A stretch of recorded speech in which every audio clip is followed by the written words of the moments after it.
Mais Ezrat Hashem, on va reprendre l'étude du Etzraïm, donc le char à Klalim, donc le chapitre sur les généralités.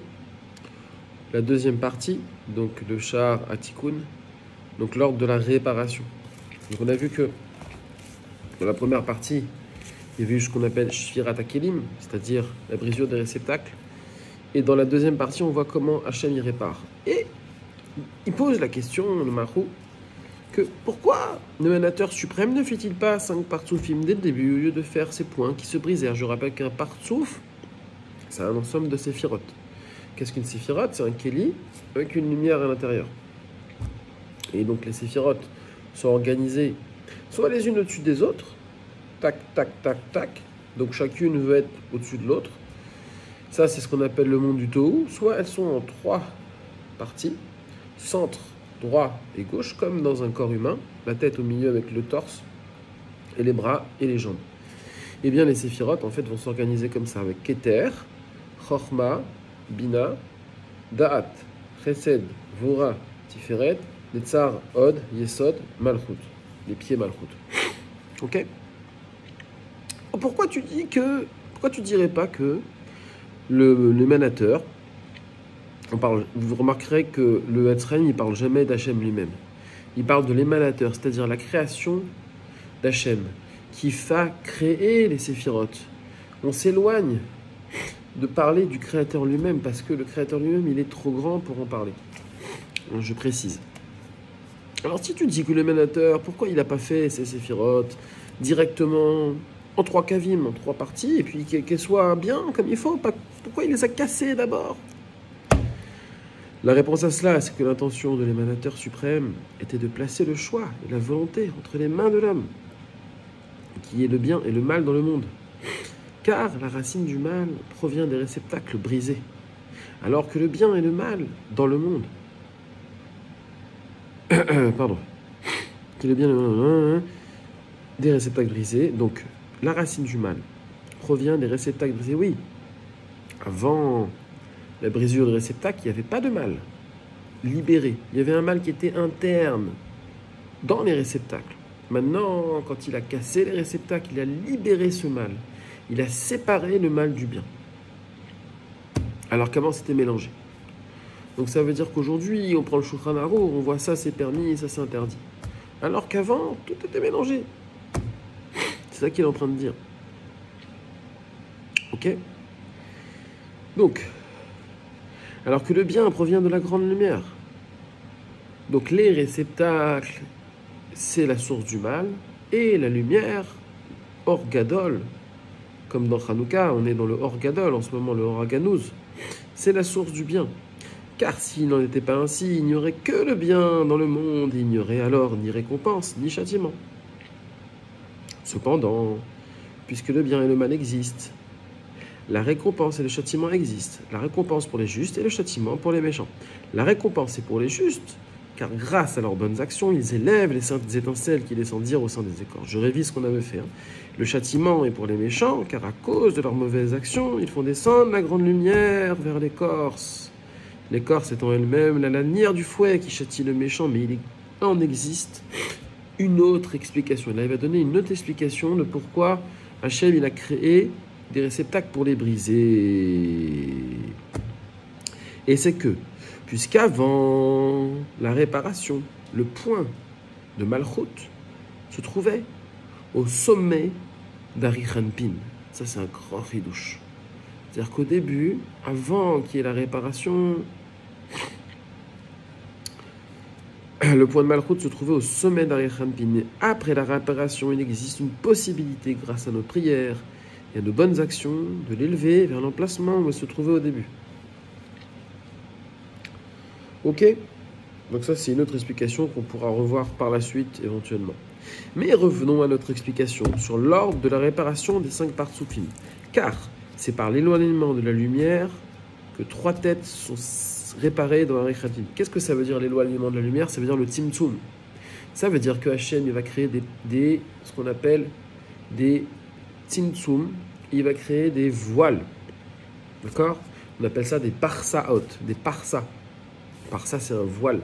par lequel passe la lumière. Il y a un voile entre Akudim et Atzilut, un voile entre Atzilut et Bria, un voile entre Bria et Yetzira, un voile entre Yetzira et Assia. Et nous, on est dans Assia. Donc on reçoit une Ehara, donc une lumière, un reflet, si vous voulez, de la lumière qui est elle-même un reflet. Donc on reçoit un reflet d'un reflet d'un reflet de la lumière d'Hachem.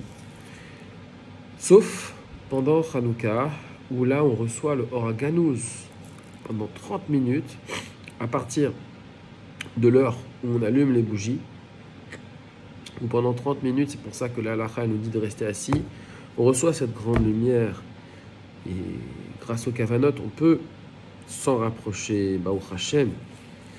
Alors, qu'est-ce qu'il dit? Donc il dit que grâce au Tzimtzum, eh bien, on a eu une réparation à Tikkun dans Harir. Il faut savoir que le Harir, c'est le Keter.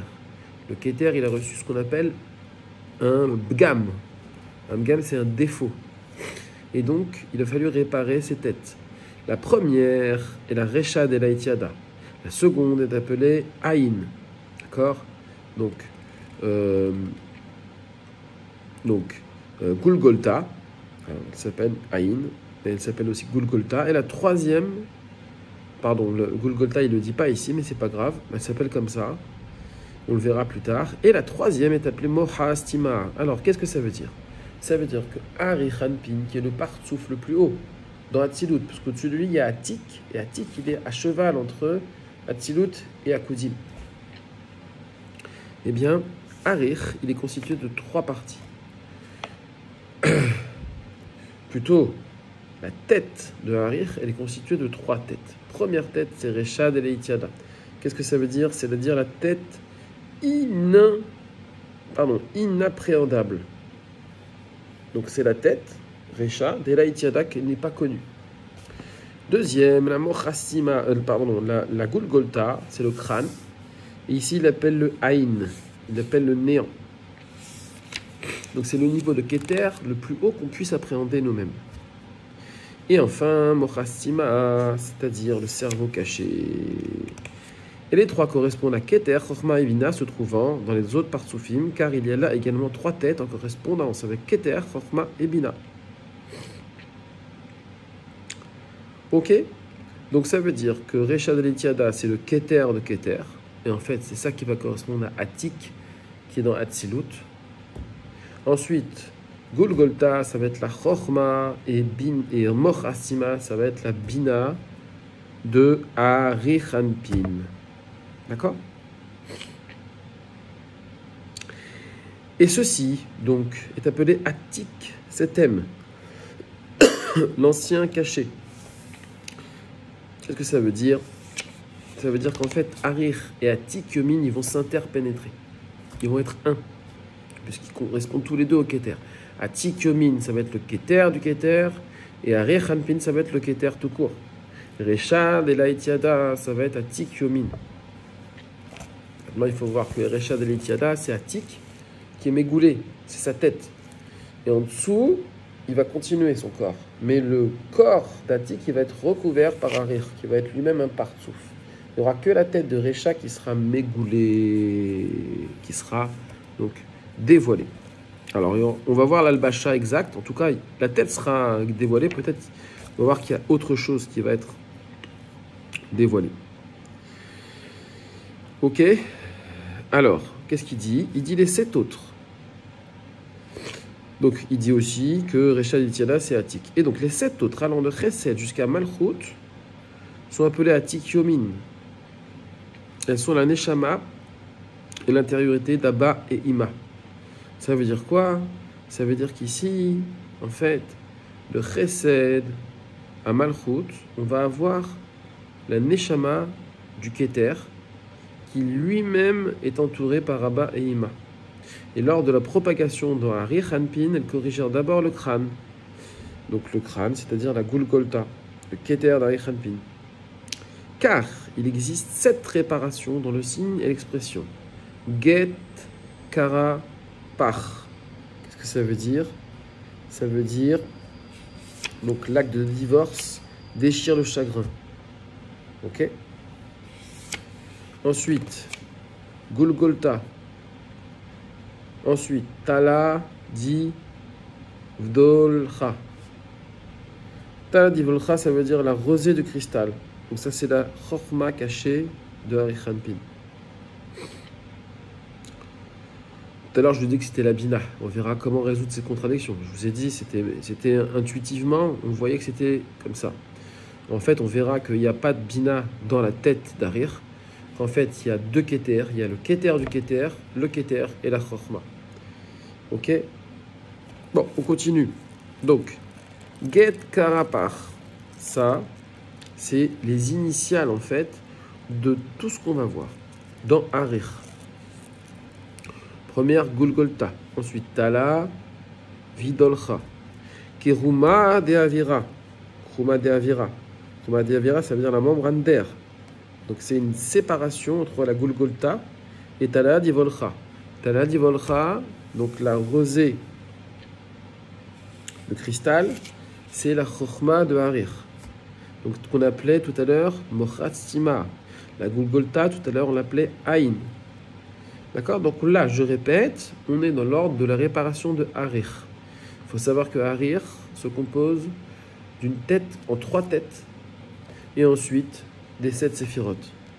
Sa tête en 3 têtes, c'est Keter, de Keter, Keter et Chokhma. Et ensuite, les 7 séphirotes, ça va être 2 Bina jusqu'à Yesod. Et la Malchut de Harir, on verra qu'elle n'est pas vraiment dans Harir. On verra que justement la Malchut de Harir, c'est son Keter de Keter. Pourquoi? Parce que Harir, il est déjà dans le Olam Haba. Il est quand la Malchut, elle est Shetraïl. Elle est donc au-dessus de son mari. Le Keter du Keter, c'est la Malchut dans Harir. Il n'y a pas de Malchut en dessous de Yesod. La Malchut dans Harir, elle est au-dessus.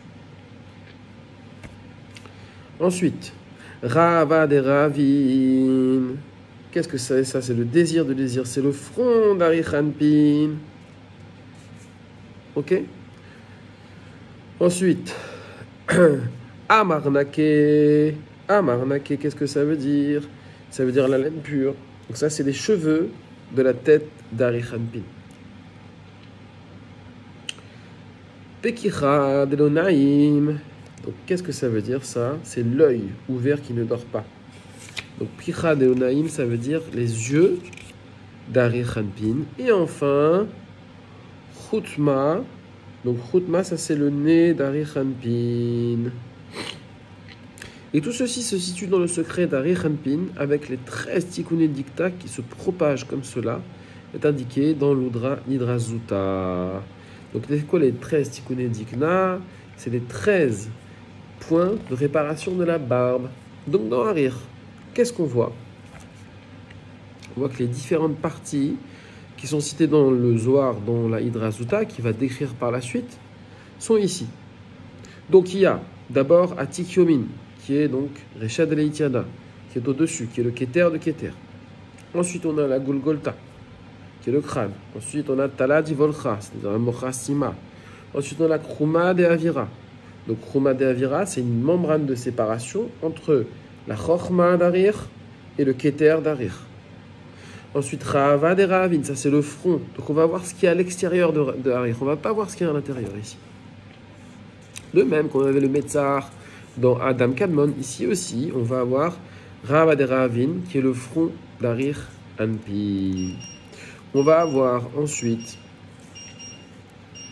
donc Amarnake. Donc Amarnake, c'était quoi? C'était les cheveux d'Harir Hanpin. On avait Kicha Delonaim, ça c'était les yeux d'Harir. Et enfin, Chutma, c'est donc le nez d'Harir.